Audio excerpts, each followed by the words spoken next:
Good evening. All right, welcome back.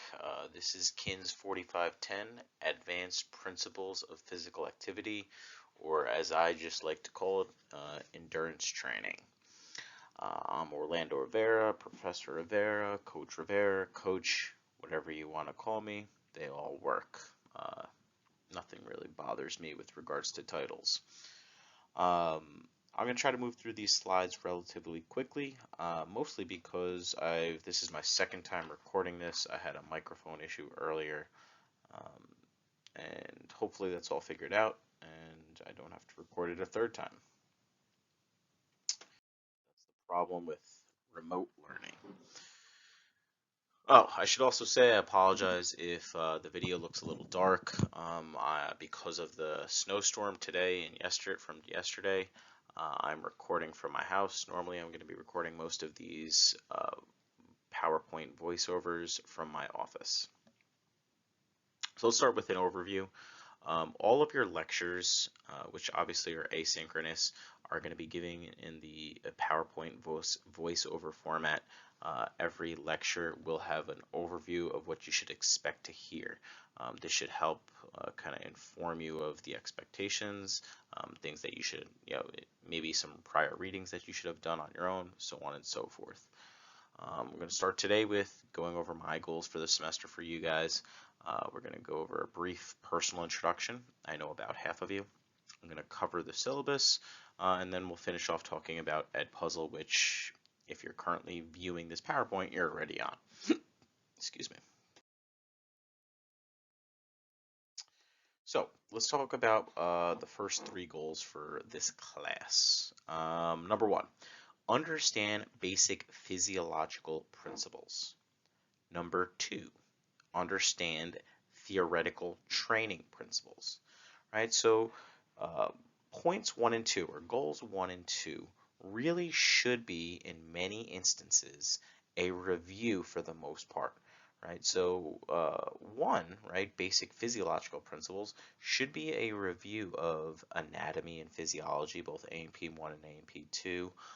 Should be a review of exercise physiology, and probably a few other classes that I'm not remembering off the top of my head.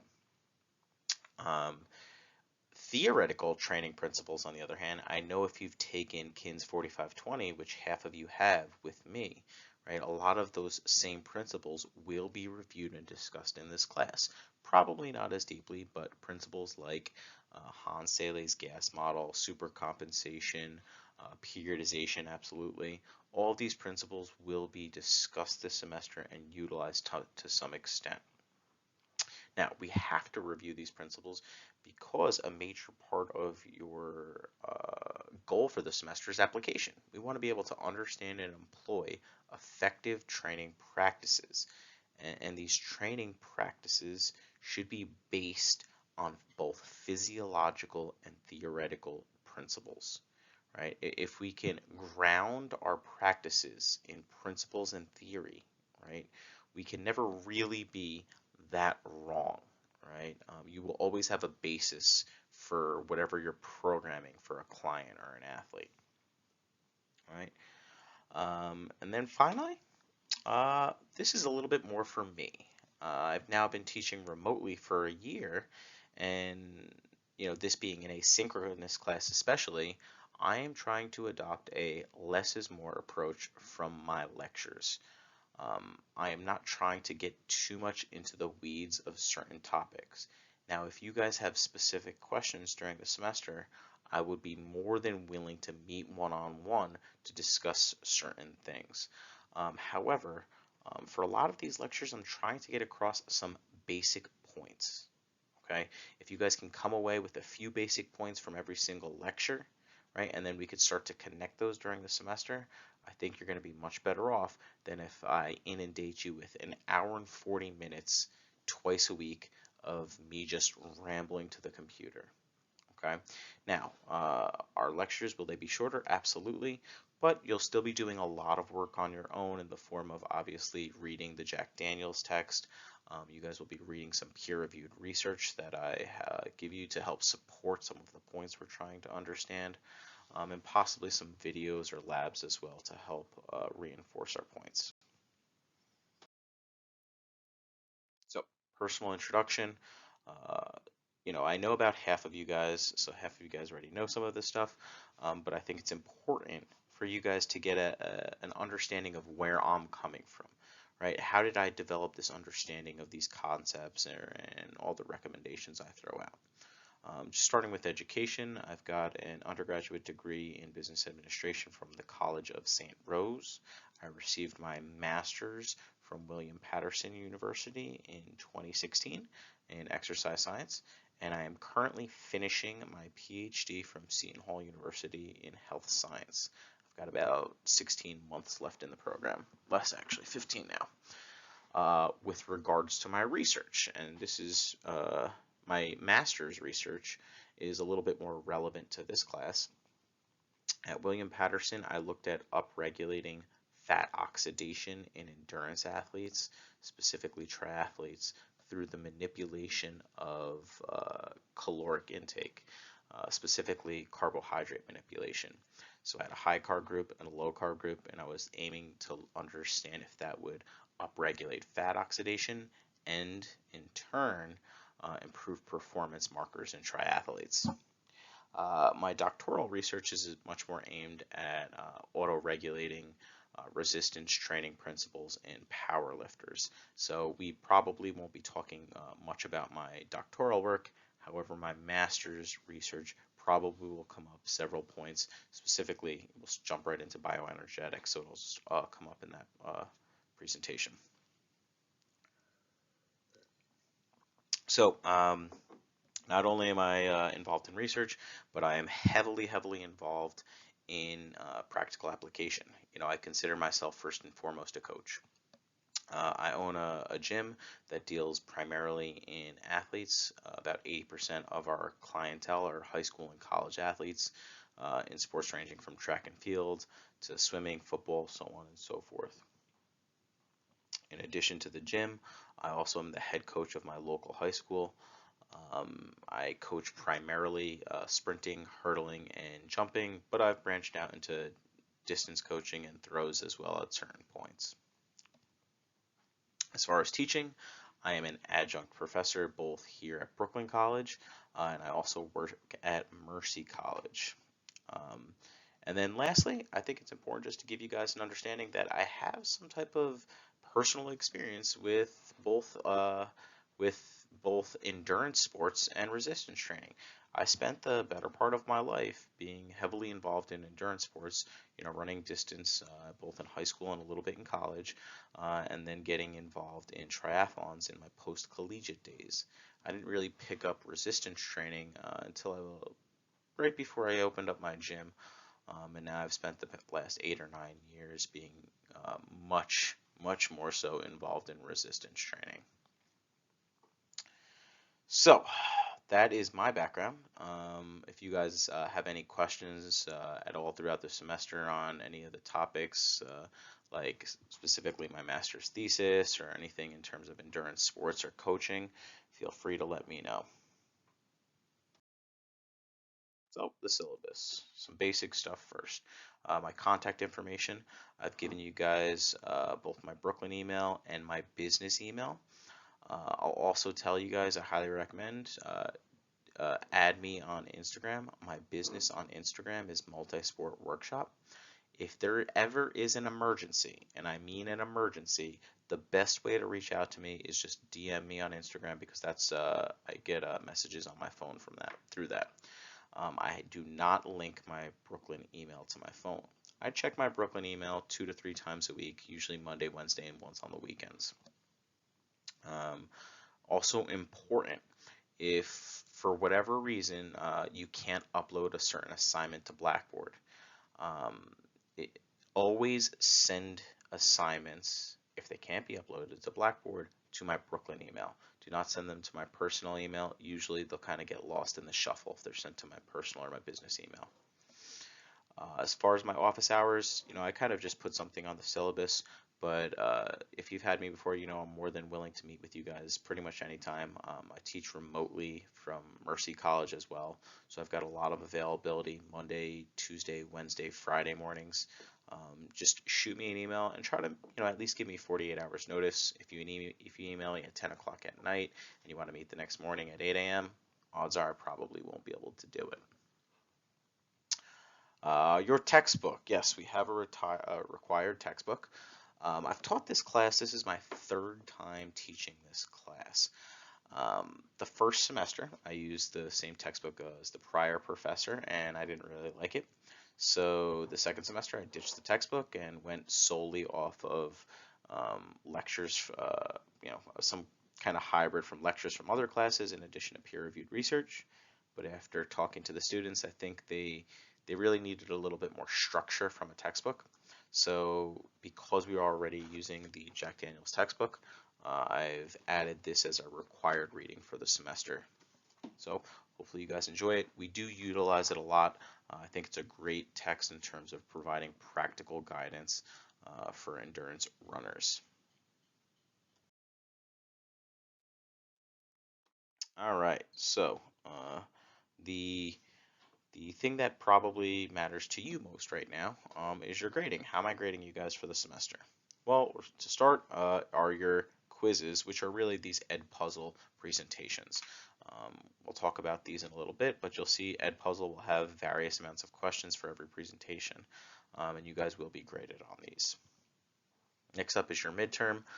It's just going to be a standard midterm done through Blackboard, multiple choice only, and I'm really doing this to help ensure that you guys are retaining a lot of these lectures. Okay. The next two assignments, your literature review and the hot take presentation, are linked. They are directly linked. You will start the semester by picking a topic in endurance sports, which we'll talk about on the next slide. And then after that, you will convert that literature review into a PowerPoint presentation that you'll provide a voiceover for. From there, your last two assignments are also linked. Your individual training program, which will include a PowerPoint and a spreadsheet, will be followed up with a defense and critique. So let's look at the literature review. If you've had me before, you know how reliant I am on peer-reviewed research. And if you're not comfortable with peer-reviewed research, you will get comfortable this semester. I've heard students in the past say that they've never had to read so much research as in my classes.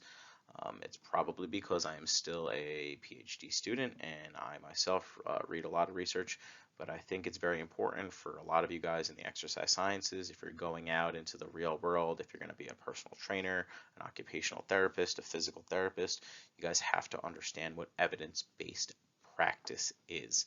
And that's, this class and all of my classes are really good early exposure to research to help develop and enhance your evidence-based practice skills.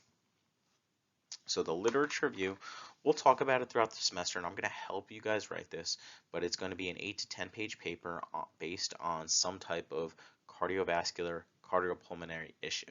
Now, I wrote in cardiovascular, cardiopulmonary, but it really can be anything with regards to endurance sports, anything that there's peer-reviewed research on.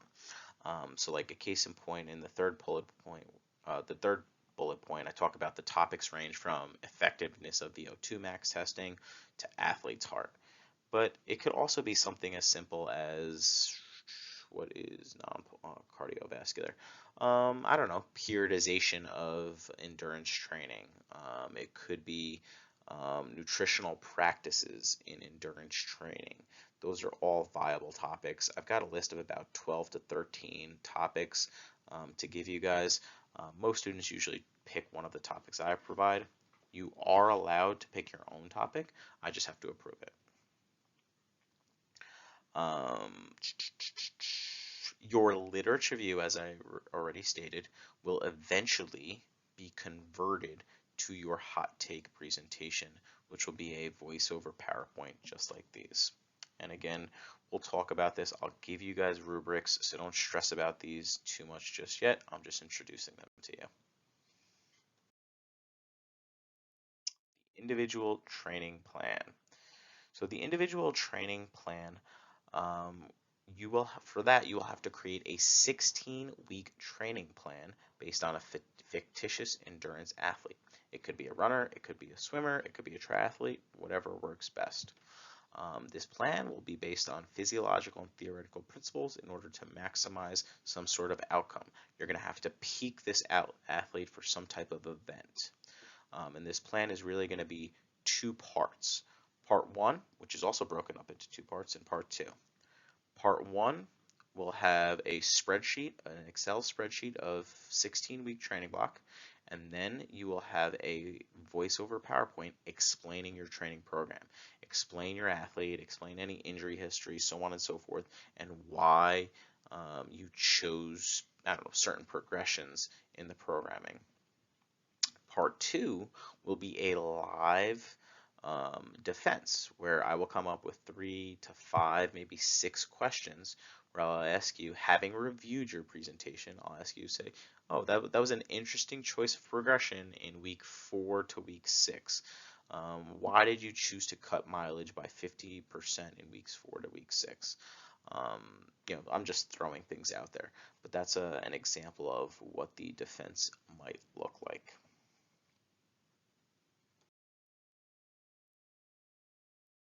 Finally, Edpuzzle. So every single week I will be releasing at least one, sometimes 2 lectures based on a variety of information.